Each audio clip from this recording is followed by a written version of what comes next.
Instagram മാത്രം നോക്കിയിട്ട് ഫോട്ടോഗ്രാഫേഴ്സിനെ book ചെയ്തത് അത് പിന്നീട് വലിയൊരു തെറ്റായി തോന്നും. കാരണം ഇൻസ്റ്റഗ്രാമിൽ ഞാനടക്കമുള്ള എല്ലാവരും അപ്ലോഡ് ചെയ്യുന്നത് നമ്മുടെ ഏറ്റവും നല്ല ബെസ്റ്റ് ഫോട്ടോസും വീഡിയോസുമാണ്. പക്ഷേ വെഡ്ഡിങ് ഫോട്ടോഗ്രാഫി എന്ന് പറയുന്നത് വെറും കപ്പിൾ പോർട്രേറ്റ് മാത്രമല്ല.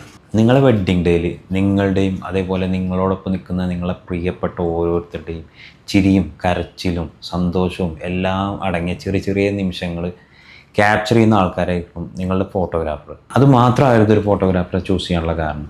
അവർ നിങ്ങളെങ്ങനെ ഡീൽ ചെയ്യുന്നു, അവർ ഒരു ഫുൾ വെഡ്ഡിങ് എങ്ങനെ ക്യാപ്ചർ ചെയ്യുന്നു, നിങ്ങളുടെ ഏറ്റവും നല്ല മൊമെൻറ്റ്സിനെ അവരെങ്ങനെ ഹാൻഡിൽ ചെയ്യുന്നു, അതുപോലെ തന്നെ അവരുടെ എക്സ്പീരിയൻസ്, കൺസിസ്റ്റൻസി, എഡിറ്റിംഗ് സ്റ്റൈല്, അതിനൊക്കെ പുറമെ അവരുടെ ആറ്റിറ്റ്യൂഡ്, ഇതെല്ലാം നോക്കിയിട്ട് വേണം നിങ്ങളൊരു ഫോട്ടോഗ്രാഫറെ ചൂസ് ചെയ്യാൻ. കാരണം നിങ്ങളുടെ വെഡ്ഡിങ് ഡേയിൽ ചുമ്മാ ഒരു ക്യാമറ എടുത്ത് വരുന്ന ആളാവരുത് നിങ്ങളെ ഫോട്ടോഗ്രാഫർ.